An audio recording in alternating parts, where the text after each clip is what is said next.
faster than Sonic! Oh my god!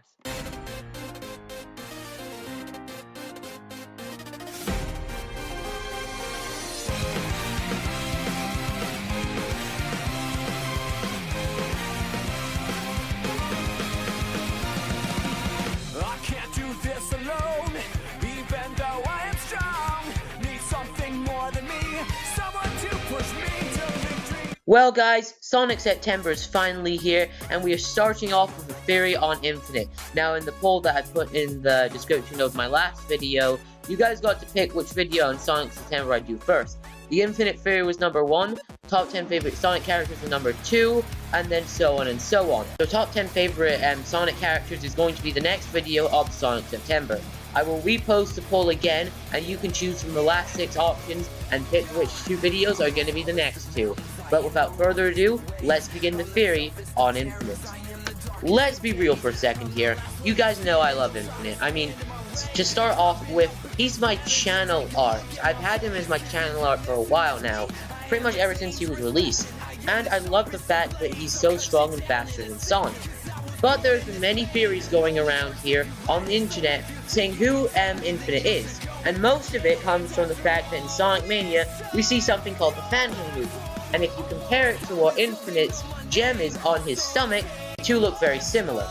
There was a big spiral of theories on the internet, and I'm going to be talking about some of the most popular ones about Infinite. I don't really have a unique one for myself, mostly because I partially agree with pretty much all of these, but there are evidence to debunk all of them, so we're just going to have to wait and see. However, there was one that I heard off of Mino, which the guy kind of abandoned, which I'm going to be talking about, and he did not want to be credited in this, so I'm not going to bring it up. It's kind of out there, but, you know, it might happen, you know. Anything's possible. There's literally infinite possibilities. Okay, that was bad even for me. Okay, let's start off with the first one.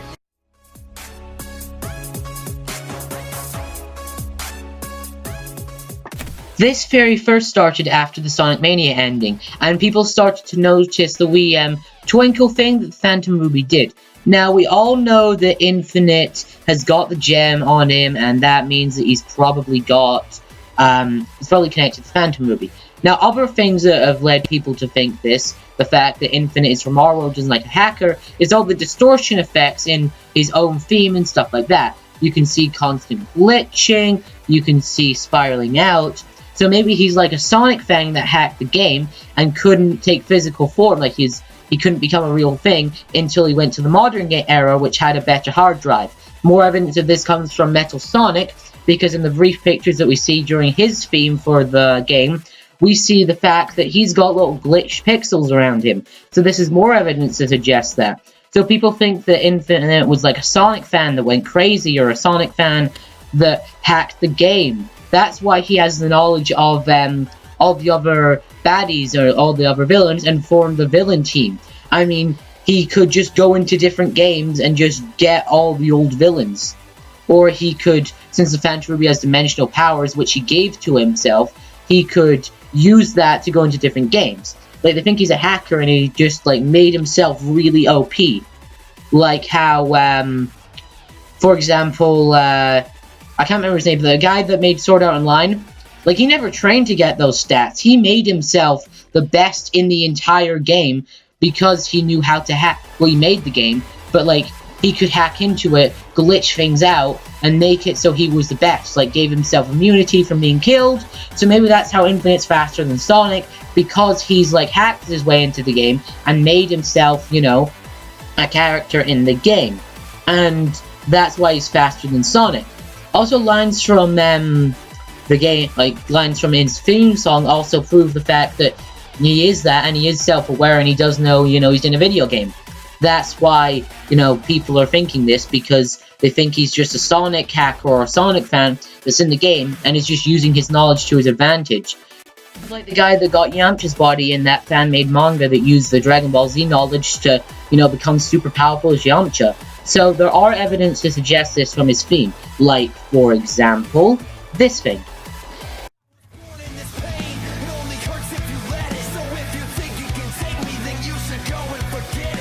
On paper, it might seem like because I was born in this pain kind of debunks this theory, but in a way it doesn't. Because I was born in this pain. He was born knowing that the world that he's in now is real, and he's not letting it affect him, while when Sonic finds out, it will. It will shatter his knowledge of his world, knowing that it's all just a video game for our amusement.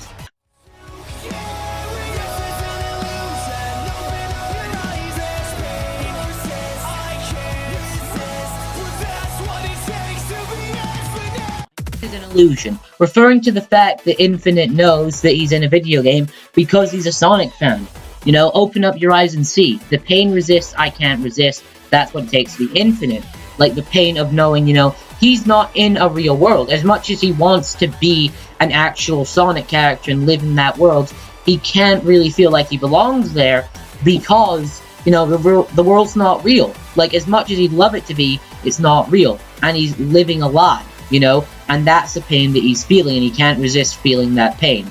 And speaking of living a lie,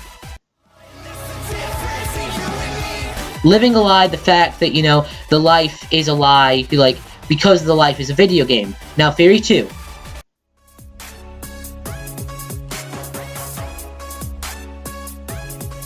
All these are recent. This is probably the newest one. Lots of people are thinking that Infinite has some sort of connection to the custom hero, being possibly a friend or a rival character.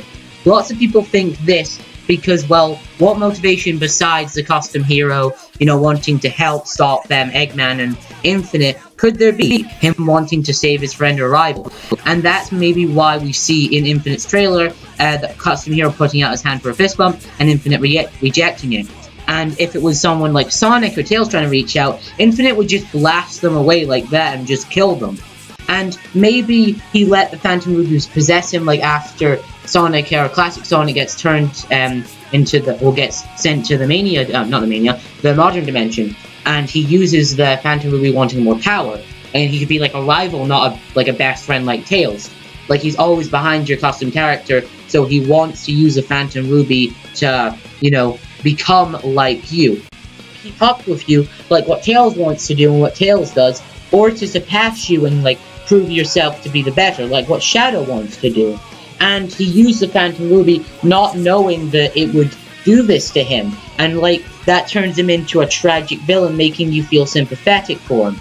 And that could be what the Sonic team's trying to do. I mean, they tried to make Lyric, for example, sympathetic, but that didn't really work out. And making it just a friend of your OC character that just wanted to be, like, as strong as you could make you really feel sorry for him and make you relate more to Infinite. Like, because everybody wants to be like someone else and be as good as them and, like, make someone proud of them. So maybe that's Sonic Team's example of trying to make a character badass and also trying to make him relatable and someone that you can identify with.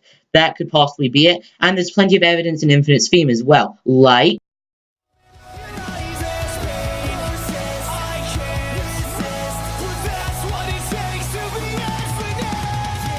pain persists, I can't resist.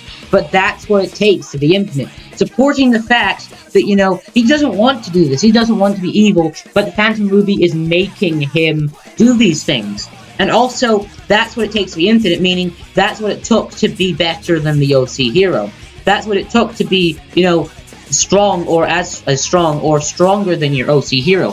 He wanted to become like you, like catch up to your OC hero, and in turn has used the Phantom Ruby and got that, but has had to give up his own free will. That's why he doesn't blast you when you come towards him. You're still his friend, but he has very little control over what his body can do now because of the Phantom Ruby. And that bit of the song just points it out, using that to demonstrate that's what's going to happen if this theory is correct. You know, he's always having this pain, that, like, the struggle to try and take control, but he never can. He can't stop it, and he's gained his power, the one that he wanted to, through that pain and through not having his control, but he's lost control, and that's a downside to this.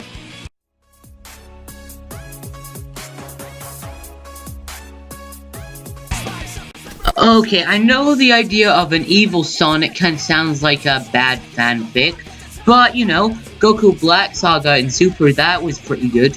And, you know, Sonic tends to use things from Super, so, you know, why not give the evil Sonic thing a try?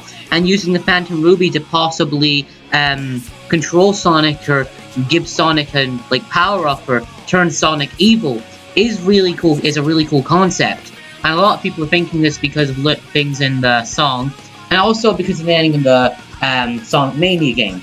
At the end of the Sonic Mania, you see that, the Phantom Ruby interacts with Sonic, and we know that the Phantom Ruby can give you an upgrade or change your form, turning instantly the Egg Robos from Sonic Mania into the powerful hard-boiled heavies who were able to give Sonic a really good run for his money, and after the upgrade to the Heavy King, was even able to take on Super Sonic and even damage him.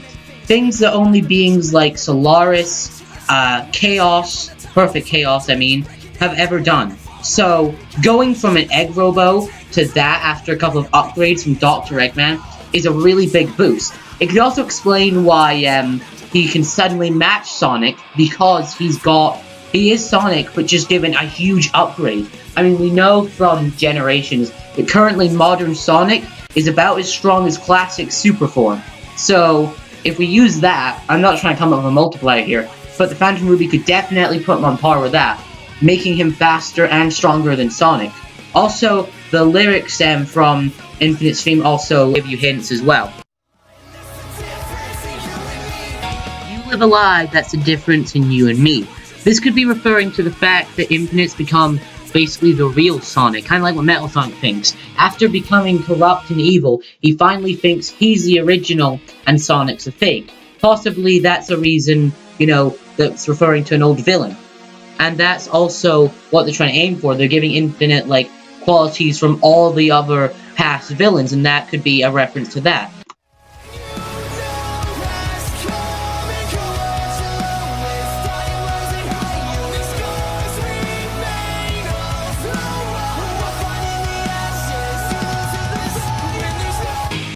This is hinting at the fact that, Sonic has always known himself to be the good guy, and now that he sees himself as the villain, the guy that's helping Eggman take over the world, is gone. He realizes that this could happen to him. He could become this evil guy. He could become the villain. And, when Sonic's now at his lowest thinking that, Infinite's using that, Sonic's absence of, being really depressed, knowing that, this could be him. And because it's a classic version of him, or this could happen to him in the future. So that gets him really depressed, and Infinite's using that. That could be what it's hinting to. Never end, and that's the difference in you and me. By becoming a villain and joining Eggman's side, he no longer has the risks of, dying. Because Sonic's always putting his life on the line for the planet, and eventually will lose, and he'll not lose now because he's working with all the guys that could kill him. He's never going to be risked because he's going to be the head honcho. He's going to be the guy, Eggman's basically partner that's going to help him and not be at odds with him, so he'll no longer have the risk of, getting defeated and dying.